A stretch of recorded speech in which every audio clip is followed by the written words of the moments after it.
I am to try to share my screen here. Is that something that I can do as of yet? Yes, yes, share screen. Got it. And this screen right here. Right now.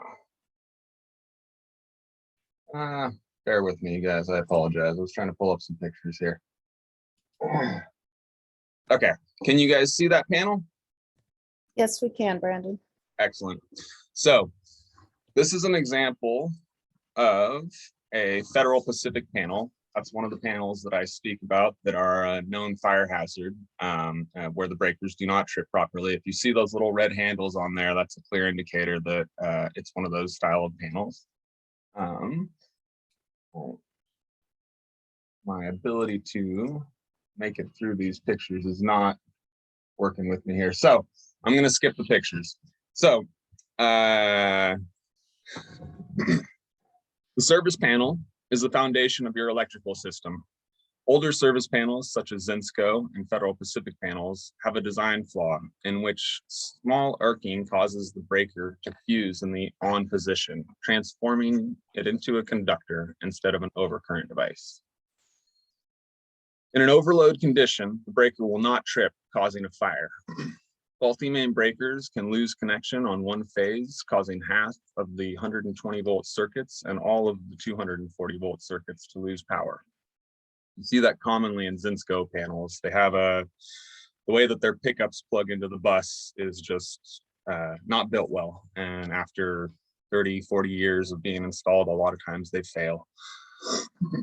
Working space is an important safety concern.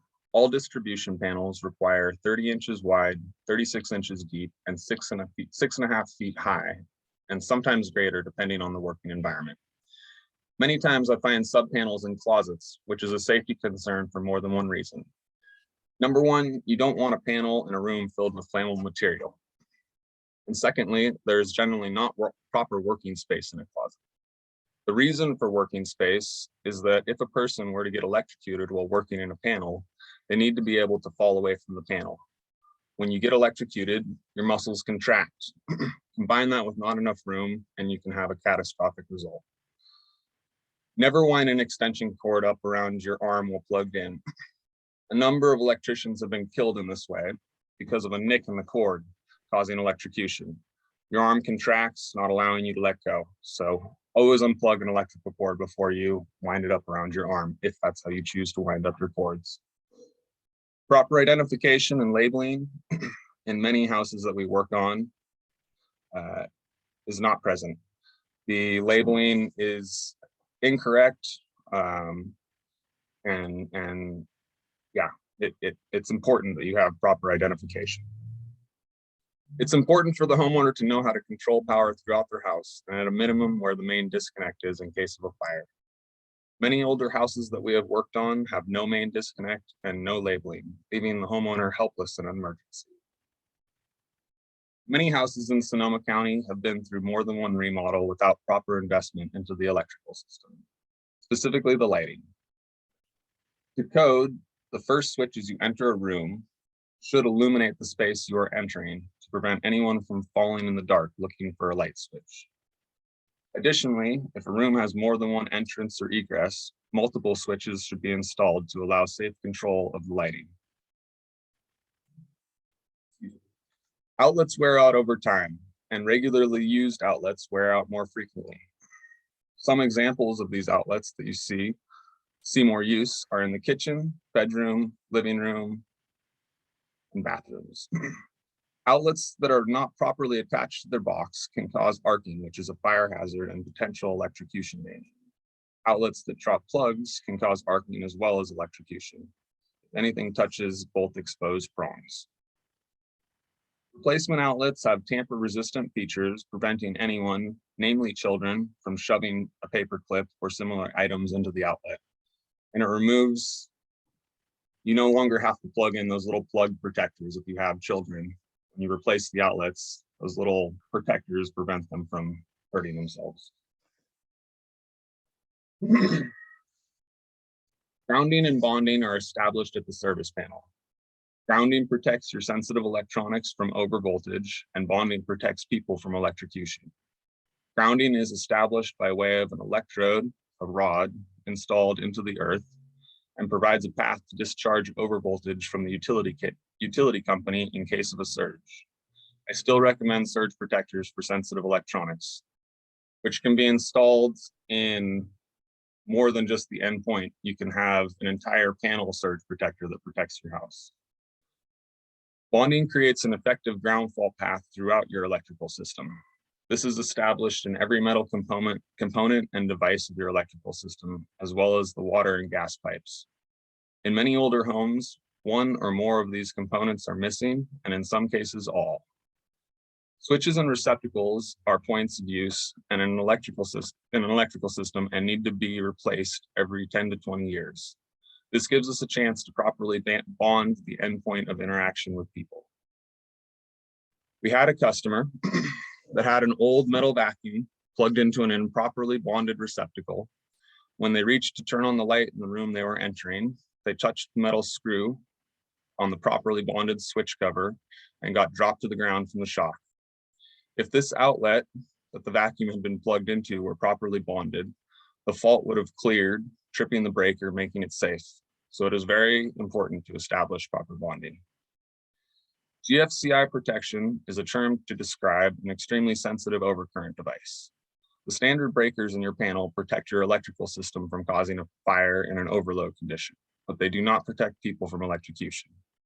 A GFCI is designed to trip at 4 to 5 milliamps in 1/10 of a second, which is supposedly the maximum current that a toddler could release the muscles in their hand if they knew what was happening. 10 milliamps for an adult woman, 15 milliamps for an adult man. Anywhere that you are likely to have an interaction between electricity and water should have GFI protection. Kitchens, bathrooms, laundry, garage, outdoor receptacles should all have GFCI protection.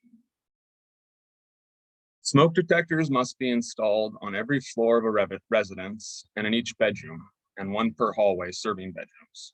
It is important to properly locate your smoke detectors. You want to place them away from bathrooms and kitchens due to nuisance tripping from cooking smoke and shower steam. Not only can we make your house safer, but many times people only do these repairs when they are selling the house. Value carries through. Often customers express frustration that they are fixing their house up for the next person when they could have done these repairs when they first moved in. Who do you know who has recently purchased a home or owns their own home? We would love to meet them and assess their electrical safety. Does anybody have any questions? And I would like to see if I can find the pictures that I wasn't able to find.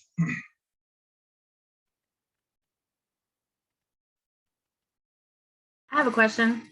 Yeah. In my bathroom, my lights have been flickering since I had my wiring redone. Does that mean that there's probably an issue with the wiring? It's most likely an issue with the switch, and it should definitely be resolved because any kind of flickering could indicate that there's a short, which means that there's sparks, which could be a fire hazard. That's what I thought. Thank Can you you very guys much, Brandon. Still see Yeah, my go ahead. screen over Yes, here? we can.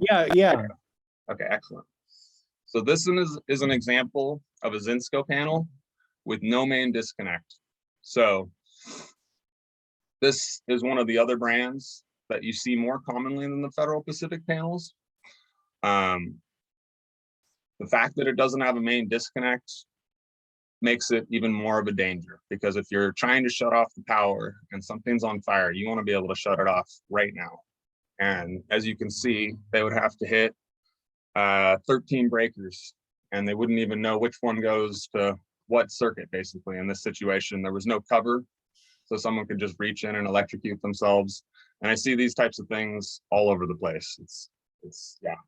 It's electrical is expensive, so people neglect to pay attention to it, but it's protecting your investment and the people that you live with, so it's important that it's done. This is another Another horrible installation. I imagine that this remodel of the kitchen happened after the panel was installed, but as you can see, this could create an incredibly dangerous situation, having a sink directly under an electrical panel. Once again, horrible spot for a panel, right over a shower. Bathtub, rather. This is a house just up the street from me. It's owned by one of our customers that owns a large construction company, Tom Sheehan. He bought this house and wanted to remodel it so that some family members could live in the property next door to him. This was the original electrical service. Not only is there no panel, there's no way, if the fire department showed up to this house and this house were on fire, they would let it burn. There's no way that they're gonna kill themselves trying to put out a fire because they have no way to disconnect power here. There's no shut off on this. This is what the house looked like after we did the service. Here's another example of a panel. I don't know if you guys are familiar with Pascalin's Bakery and next to Mom's Apple Pie off of 116. Yeah, this horrible old panel in the back.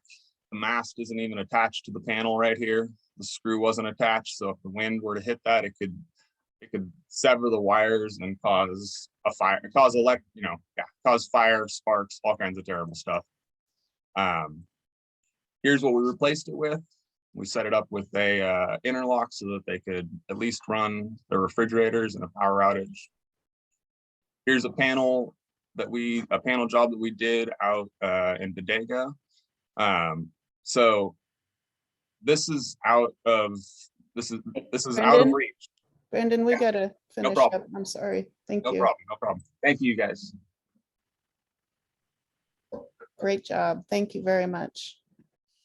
Now we are going to